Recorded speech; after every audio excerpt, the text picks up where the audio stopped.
Hello students, video शुरू करने से पहले प्लीज चैनल को लाइक, शेयर और सब्सक्राइब जरूर करें। एक इम्पॉर्टेंट इन्फॉर्मेशन, अगर आपको इस वीडियो के नोट्स चाहिए तो डिस्क्रिप्शन बॉक्स में दिया गया डाउनलोड लिंक चेक करें।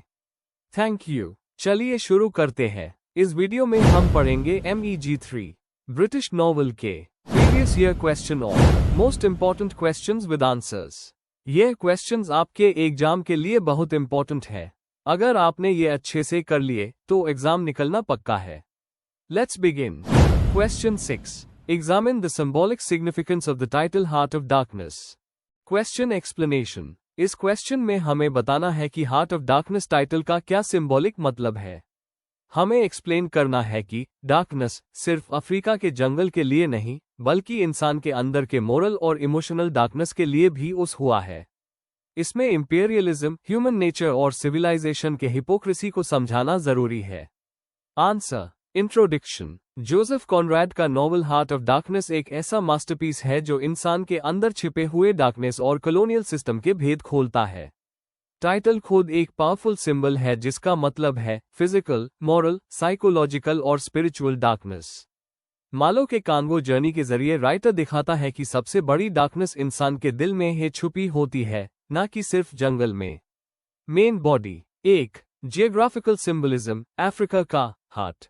सबसे पहले हार्ट ऑफ डार्कनेस अफ्रीका के सेंट्रल रीजन कॉन्गो रिवर को रेफर करता है। मालो की जर्नी एक लिटरल और सिंबॉलिक ट्रैवल है, जहां वो जंगल के अंदर जा रहा है और साथ ही अपने अंदर के अननोन डार्कनेस को भी एक्सप्लोर कर रहा है। जंगल का डेंस एटमॉस्फेयर, साइलेंस और मिस्ट्री इंसान के सबकॉन्शियस डार्कनेस को रिप्रेजेंट करता है। जैसे जैसे वो अंदर जाता है, उससे समझ आता है कि असल सैवेजरी नेटिव्स में नहीं, बल्कि यूरोपियंस के बिहेवियर में है। 2. मोरल और साइकोलॉजिकल सिंबलिज्म, इंसान के अंदर का डार्कनेस। टाइटल का दूसरा मतलब है ह्यूमन नेचर का डार्क साइड, ग्रीड, क्रूअल्टी और मोरल कोलैप्स। कर्ट्स का कैरेक्टर इस आइडिया को रिप्रेजेंट करता है, एक एजुकेटेड और आइडियलिस्टिक आदमी जो पावर के चक्कर में अपनी ह्यूमैनिटी खो देता है। मालो को भी धीरे धीरे समझ आता है कि सिविलाइजेशन के पीछे कितनी हिपोक्रेसी छुपी है। द हॉरर लाइन कर्ट्स के मरने के वक्त उसकी रियलाइजेशन है कि डार्कनेस हर इंसान के अंदर है। 3. कॉलोनियल सिंबलिज्म, इंपीरियलिज्म का डार्कनेस। कॉनरैड ने यूरोपियन कॉलोनियल सिस्टम की हिपोक्रेसी एक्सपोज की है। जो लोग अफ्रीका को सिविलाइज करने आए थे, वही लोग सबसे ज्यादा बर्बरीक निकले। आइवरी ट्रेड ग्रीड और करप्शन का सिंबल है, जिससे दिखाया गया है कि कैसे यूरोप ने अफ्रीका का एक्सप्लॉयटेशन किया। बेल्जियम का कांगो रूल यहाँ एक एग्जाम्पल है जहाँ लाइट लाने के नाम पर डार्कनेस फैलाई गई। कॉनरैड दिखाता है कि यूरोपियन सिविलाइजेशन भी यूटीएनआई हाई सेवेज हो सकती है जितना वो अदर्स को कहते हैं। 4. Universal symbolism, darkness is human condition. Darkness यहाँ एक यूनिवर्सल मेटाफोर है, इग्नोरेंस, एलियनेशन और एग्जिस्टेंशियल एम्प्टीनेस के लिए। मालो की जर्नी सिर्फ फिजिकल नहीं, एक स्पिरिचुअल और एग्जिस्टेंशियल ट्रैवल भी है। जब वो लंदन लौटता है और उस dark place of the earth कहता है, तो वो दिखाता है कि सिविलाइजेशन के सेंटर में भी डार्कनेस छुपी है। मतलब डार्कनेस हर जगह है, हर इंसान के अंदर, हर सोसाइटी में। इसी वजह से टाइटल टाइमलेस बन जाता है, क्योंकि ये ह्यूमन नेचर के यूनिवर्सल ट्रूथ को रिप्रेजेंट करता है। कंक्लूजन। आखिर में हार्ट ऑफ डार्कनेस का टाइटल नॉवल के मेन मैसेज को परफेक्टली कैप्चर करता है कि डार्कनेस हर इंसान और सोसाइटी के अंदर होती है। यह मॉरल करप्शन, इंपीरियल ग्रीड और सिविलाइजेशन के फ्रैजाइल मस्क को दिखाता है। कॉनरैड ने टाइटल के थ्रू एक डीप सिंबॉलिक मीनिंग दिया है जो आज भी रेलेवेंट है। If you need the notes of this video, there's a download link in the description box. Be sure to check it out. Thank you. Question 7. Examine how E.M. Foster engages with issues of class in A Passage to India. Question explanation. इस question में हमें ये समझना है कि E.M. Poster ने अपने novel A Passage to India में क्लास के इश्यू को कैसे दिखाया है। हमें ये बताना है कि ब्रिटिश और इंडियन सोसाइटी के बीच और इंडियन लोगों के बीच भी क्लास के डिफरेंसेस कैसे उनके रिलेशनशिप्स और सामाजिक स्ट्रक्चर को अफेक्ट करते हैं। आंसर। इंट्रोडक्शन। E.M. फोस्टर का novel A Passage to India सिर्फ कॉलोनियल पॉलिटिक्स के बारे में नहीं है, बल्कि ये एक गहरी स्टडी है क्लास और सोशल हायरार्की की। ब्रिटिश रूल के दौरान लिखा गया ये नॉवल बताता है कि किस तरह रेस, क्लास और कल्चर इंसानी रिलेशनशिप्स को तोड़ देते हैं। फॉस्टर का message only connect, human understanding और इक्वालिटी के लिए एक मोरल विजन देता है। नोवेल में वो दिखाते हैं कि क्लास डिविजन्स इंसानी फ्रेंडशिप के रास्ते में सबसे बड़ा ऑब्स्टिकल है। Main body. 1. ब्रिटिश कम्युनिटी के अंदर क्लास स्ट्रक्चर। ब्रिटिश लोगों के ग्रुप में खुद एक रिजिड क्लास सिस्टम है। Ronny Heaslop, Miss Turton, Major Callendar जैसे कैरेक्टर्स अपनी सुपीरियर पोजीशन पे गर्व करते हैं। उनके लिए क्लास और रेस दोनों हाई पावर का इंडिकेटर है। ब्रिज पार्टी सीन में फॉस्टर दिखाते हैं कि कैसे ब्रिटिश लोग दिखावती दोस्ती करते हुए भी अपनी सुपीरियरिटी मेंटेन करते हैं। यह कॉलोनियल क्लास मेंटालिटी को क्लियरली एक्सपोज करता है। 2. इंडियन सोसाइटी के अंदर क्लास और कास्ट डिविजन्स। फॉस्टर ने इंडियन सोसाइटी के अंदर भी क्लास और कास्ट के डिफरेंस दिखाए हैं। डॉक्टर अजीज, हमीदुल्लाह और Mahmood Ali educated middle class Muslims हैं जो ब्रिटिश के बराबर इज्जत चाहते हैं। दूसरी तरफ लोअर कास्ट लोग सोसाइटी के फ्रिंज पर रह जाते हैं। प्रोफेसर गोडबोले जैसे हिंदू कैरेक्टर एक स्पिरिचुअल इंक्लूसिवनेस दिखाते हैं, पर उनकी सोसाइटी भी कंप्लीटली इक्वल नहीं है। फॉस्टर कहते हैं कि इनइक्वालिटी सिर्फ ब्रिटिश और इंडियन के बीच नहीं, बल्कि इंडियन सोसाइटी के अंदर भी है। 3. कॉलोनियलिज्म एक ग्लोबल क्लास सिस्टम के रूप में। फॉस्टर कॉलोनियल रूल को एक क्लास सिस्टम के तरह दिखाते हैं जहां ब्रिटिश रूलर्स हैं और इंडियन सब्जेक्ट्स। ब्रिटिश लोगों के अलग क्लब्स, अलग हाउसेज और अलग लाइफस्टाइल हैं। ये सब क्लास बेस्ड सेग्रीगेशन को दिखाता है। अजीज और फील्डिंग की दोस्ती एक सिंबॉलिक स्ट्रगल है क्लास और रेस के सिस्टम के खिलाफ। फॉस्टर दिखाते हैं कि जब तक इंपीरियल सिस्टम है तब तक इक्वालिटी पॉसिबल नहीं है। 4. फॉस्टर का ह्यूमनिज्म और क्लास क्रिटिक। फॉस्टर का बिलीफ था कि पर्सनल रिलेशनशिप्स पॉलिटिकल और सोशल क्लास बैरियर से ऊपर होने चाहिए। फील्डिंग के कैरेक्टर के जरिए वो लिबरल और ह्यूमनिस्ट व्यू रखते हैं। लेकिन नोवेल का एंड रियलिस्टिक है। अजीज और फील्डिंग की दोस्ती पॉसिबल नहीं होती क्योंकि नेचर खुद कहता है नॉट येट। ये लाइन दिखाती है कि जब तक क्लास और पावर का सिस्टम जिंदा है तब तक रियल फ्रेंडशिप पॉसिबल नहीं। Conclusion. A passage to India में फॉस्टर ने क्लास, रेस और एम्पायर के इश्यूज को मिलाकर एक स्ट्रॉन्ग सोशल क्रिटिक दी है। उन्होंने दिखाया कि कॉलोनियल और इंडियन दोनों सिस्टम इनइक्वालिटी को सपोर्ट करते हैं। नॉवल का एंडिंग एक होप भी देता है और एक वार्निंग भी। अगर सोसाइटी को इक्वल बनाना है तो क्लास और पावर के डिफरेंसेस को खत्म करना होगा। फॉस्टर का विजन एक ह्यूमन अंडरस्टैंडिंग पर बेस्ड है जहां इंसानियत सबसे ऊपर है।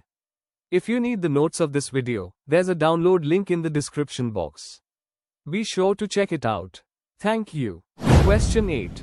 Comment on the employment of the stream of consciousness technique in the use of epiphany in Joyce's novel A Portrait of the Artist as a Young Man.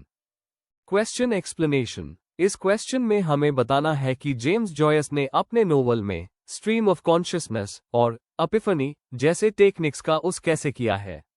हमें दिखाना है कि ये दोनों मेथड्स स्टीफन डेडलूस के इनर थॉट्स और उसके self realisation को कैसे एक्सप्रेस करते हैं। आंसर। इंट्रोडक्शन। जेम्स जॉयस का novel a portrait of the artist as a young man एक मॉडर्निस्ट मास्टरपीस है जो स्टीफन डेडलूस के मेंटल और आर्टिस्टिक डेवलपमेंट को दिखाता है। जॉयस ने 2 इंपॉर्टेंट टेक्निक्स यूज की हैं, स्ट्रीम ऑफ कॉन्शियसनेस और एपिफनी। इन दोनों के जरिए वो स्टीफन के थॉट्स और इनर जर्नी को डायरेक्टली रीडर तक पहुंचता है। यह अप्रोच ट्रेडिशनल स्टोरी टेलिंग से अलग है और मॉडर्न फिक्शन का फाउंडेशन बन गया। Main body. 1. Stream of consciousness technique. Stream of consciousness का मतलब है एक कैरेक्टर के दिमाग में जो कंटिन्यूअस सोच और इमोशंस चल रहे होते हैं उन्हें डायरेक्टली दिखाना। जॉयस ने ये स्टाइल यूज करके स्टीफन के बचपन से लेकर एडल्टहुड तक के थॉट्स को डिपिक्ट किया है। नॉवल की starting lines once upon a time and a very good time it was एक बच्चे की सोच और उसकी इनोसेंट लैंग्वेज को रिफ्लेक्ट करती है। जैसे जैसे स्टीफन बड़ा होता है उसके थॉट्स और लैंग्वेज दोनों मैच्योर हो जाते हैं। यह स्टाइल स्टीफन के माइंड का नेचुरल फ्लो दिखाता है जिसमें कोई फिक्स्ड स्ट्रक्चर नहीं होता, बिल्कुल ह्यूमन थिंकिंग की तरह। की फीचर। जॉयस नरेटर की आवाज को हटा देता है और स्टीफन के दिमाग के अंदर के थॉट्स को डायरेक्टली दिखाता है जिससे रीडर उसके गिल्ट, कंफ्यूजन और क्रिएटिविटी को फील कर सके। 2. Purpose and function of the technique. Stream of consciousness का मेन पर्पस है सब्जेक्टिव एक्सपीरियंस को हाईलाइट करना, मतलब दुनिया जैसे स्टीफन के माइंड में दिख रही है वैसे। इससे नोवेल एक डीप साइकोलॉजिकल जर्नी बन जाता है जहां रीडर स्टीफन के साथ हर इमोशनल स्ट्रगल को एक्सपीरियंस करता है। जब स्टीफन अपने सिंस के बाद गिल्ट फील करता है या रिलीजन को रिजेक्ट करता है, जॉयस उसके इनर मोनोलॉग के थ्रू उसका स्पिरिचुअल कॉन्फ्लिक्ट दिखाता है। 3. The concept of Epiphany. Epiphany का मतलब है एक ऐसी सडन रियलाइजेशन या स्पिरिचुअल अवेकनिंग जो कैरेक्टर के लिए टर्निंग पॉइंट बन जाती है। जॉयस के नोवेल में स्टीफन के लाइफ में कई एपिफनी मोमेंट्स आते हैं। सबसे फेमस सीन तब होता है जब स्टीफन समुंदर के किनारे एक लड़की को पानी में देखकर स्पिरिचुअल और आर्टिस्टिक अवेकनिंग फील करता है। A wild angel stood in the shallows of the stream. उस मोमेंट में स्टीफन को समझ आता है कि ब्यूटी एक डिवाइन एक्सप्रेशन है और यही उसके आर्टिस्ट बनने की शुरुआत होती है। फंक्शन। एपिफनी मोमेंट स्टीफन के डेवलपमेंट को गाइड करते हैं। हर रियलाइजेशन यूज सोसाइटी, रिलीजन और फैमिली से अलग एक इंडिपेंडेंट आर्टिस्ट बनने की तरफ ले जाता है। 4. Connection between stream of consciousness and Epiphany. यह दोनों टेक्निक्स एक साथ काम करती है। स्ट्रीम ऑफ कॉन्शियसनेस स्टीफन के माइंड के फ्लो को दिखाता है और एपिफनी अस फ्लो में क्लैरिटी के मोमेंट्स क्रिएट करता है। स्टीफन के लिए हर एपिफनी एक स्टेप है अपनी आइडेंटिटी और आर्टिस्टिक विजन को समझने की डायरेक्शन में। जॉयस सिंपल डेली एक्सपीरियंसेस को भी डीप स्पिरिचुअल मीनिंग देते हैं, जिससे नोवेल एक इनवर्ड जर्नी बन जाता है। Conclusion. A portrait of the artist as a young man में जॉयस ने स्ट्रीम ऑफ कॉन्शियसनेस और एपिफनी दोनों टेक्निक्स का ब्रिलियंट यूज करके स्टीफन के स्पिरिचुअल और आर्टिस्टिक एवोल्यूशन को दिखाया है। ये नोवेल एक साइकोलॉजिकल जर्नी है जो मॉडर्न लिटरेचर के नैरेटिव स्टाइल को रीडिफाइन करती है। If you need the notes of this video, there is a download link in the description box. Be sure to check it out. Thank you. Question 9. Examine how Muriel Spark engages with issues of religious faith in the prime of Miss Jean Brodie. Question explanation. इस question में हमें यह समझना है कि Muriel spark ने अपने novel the prime of miss gene Brodie में रिलीजियस फेथ के थीम को कैसे दिखाया है। हमें यह बताना है कि स्पार्क अपने कैरेक्टर्स और स्टोरी के जरिए मोरालिटी, बिलीफ और डिवाइन ग्रेस जैसे आइडियाज को कैसे एक्सप्लोर करती है। साथ ही उनके कैथोलिक बैकग्राउंड का इन्फ्लुएंस भी समझाना है। आंसर। इंट्रोडक्शन। म्यूरियल स्पार्क का novel the prime of miss gene Brodie एक ऐसा वर्क है जिसमें रिलीजन, मोरालिटी और इंडिविजुअलिटी का डीप कनेक्शन दिखाई देता है। स्पार्क ने 1954 में कैथोलिसिज्म अडॉप्ट किया था और उसका असर उनके लिखने के अंदाज में क्लियरली दिखता है। नोवेल में फेथ, सिन और ग्रेस जैसे रिलीजियस थीम्स को एक आयरॉनिक टोन में प्रेजेंट किया गया है। मिस जीन ब्रोडी का कैरेक्टर यहाँ एक मोरल प्रीचर की तरह बिहेव करता है, लेकिन उसका सेल्फ बिलीफ एक स्पिरिचुअल डेंजर बन जाता है। Main body. 1. स्पार्क के रिलीजियस बैकग्राउंड का इन्फ्लुएंस। म्यूरियल स्पार्क के कैथोलिक फेथ ने उनके राइटिंग विजन को डीपली शेप किया। उनके लिए डिवाइन ग्रेस और ह्यूमन इम्परफेक्शन दोनों एक रियलिटी थे। मिस ब्रोडी के कैरेक्टर में हम देखते हैं कि कैसे एक इंसान अपने मोरल सुपीरियोरिटी के इल्यूजन में गॉड लाइक बनने की कोशिश करता है। स्पार्क इस आइडिया को क्रिटिक करती है और बताती है कि फेथ के नाम पर ईगो का मिसयूज कितना डेंजरस होता है। 2. मिस जीन ब्रोडी एक रिलीजियस सिंबल के रूप में। मिस ब्रोडी अपनी क्लास में एक प्रीचर की तरह बिहेव करती है, अपने स्टूडेंट्स को अपने थॉट के अकॉर्डिंग शेप करती है। वो अपने स्टूडेंट्स के डिसीजंस में इंटरफेयर करती है, उनकी लाइफ कंट्रोल करने की कोशिश करती है। ये एक तरह का स्पिरिचुअल प्राइड है। क्रिश्चियन थियोलॉजी के हिसाब से ये एक सिन है जिसे ह्यूब्रस कहा गया है। स्पार्क दिखाती है कि मिस ब्रोडी जैसे लोग जो अपनी अथॉरिटी को डिवाइन समझते हैं, वो फेथ के असली मीनिंग को डिस्टॉर्ट कर देते हैं। 3. प्रीडेस्टिनेशन और फ्री विल का थीम। नोवेल में एक स्ट्रॉन्ग थीम है, प्रीडेस्टिनेशन, यानी कुछ लोग पहले से गॉड के द्वारा चूज किए गए हैं। मिस ब्रोडी अपने आप को एक चोजन लीडर समझती है और कहती है, I am in my prime. लेकिन स्पार्क कैथोलिक बिलीफ के अकॉर्डिंग फ्री विल और ग्रेस के इंपॉर्टेंस को हाईलाइट करती है। सैंडी का बिट्रेयल एक्चुअली एक स्पिरिचुअल रियलाइजेशन है। उससे समझ आता है कि मिस ब्रोडी का फेथ फेक है और सिर्फ कंट्रोल का एक फॉर्म है। 4. सैंडी स्ट्रेंजर की स्पिरिचुअल जर्नी। सैंडी का जर्नी एक साइकोलॉजिकल और स्पिरिचुअल अवेकनिंग दोनों है। जब वो एंड में एक नून बन जाती है तो वो अपने आप को मिस ब्रोडी के फॉल्स इन्फ्लुएंस से फ्री करती है। उसका कैथोलिक फेथ में कन्वर्ट होना एक रिडेम्पशन का सिंबल है। जब वो कहती है कि मिस ब्रोडी एक क्रीपिंग जीसस थी, तो वो एक्चुअली दिखाती है कि मिस ब्रोडी का फेथ सुपरफिशियल था। 5. स्पार्क का नैरेटिव स्टाइल और रिलीजियस आयरनी। स्पार्क एक आयरॉनिक और डिटैच्ड नैरेटिव स्टाइल यूज करती है, जिसमें नरेटर सब कुछ पहले से जानता है। ये एक गॉड लाइक पर्सपेक्टिव क्रिएट करता है जहां जजमेंट और ग्रेस दोनों साइमल्टेनियसली एग्जिस्ट करते हैं। ह्यूमर और सीरियसनेस के बीच बैलेंस बनाकर स्पार्क फेथ और ईगो के बीच का टेंशन दिखाती है। नॉवल का मेन मोरल यह है कि फेथ तभी सच्चा होता है जब उसमें ह्यूमिलिटी और ग्रेस हो। Conclusion. The prime of miss gene Brodie एक टीचर और स्टूडेंट्स की स्टोरी से ज्यादा एक स्पिरिचुअल एलेगरी है। स्पार्क ने इस नॉवल में फेथ और प्राइड के बीच के कॉन्फ्लिक्ट को बहुत सटल और पावरफुल तरीके से दिखाया है। उनका मैसेज क्लियर है, रियल फेथ कभी ईगो से नहीं आता, बल्कि सेल्फ अवेयरनेस और ग्रेस से आता है।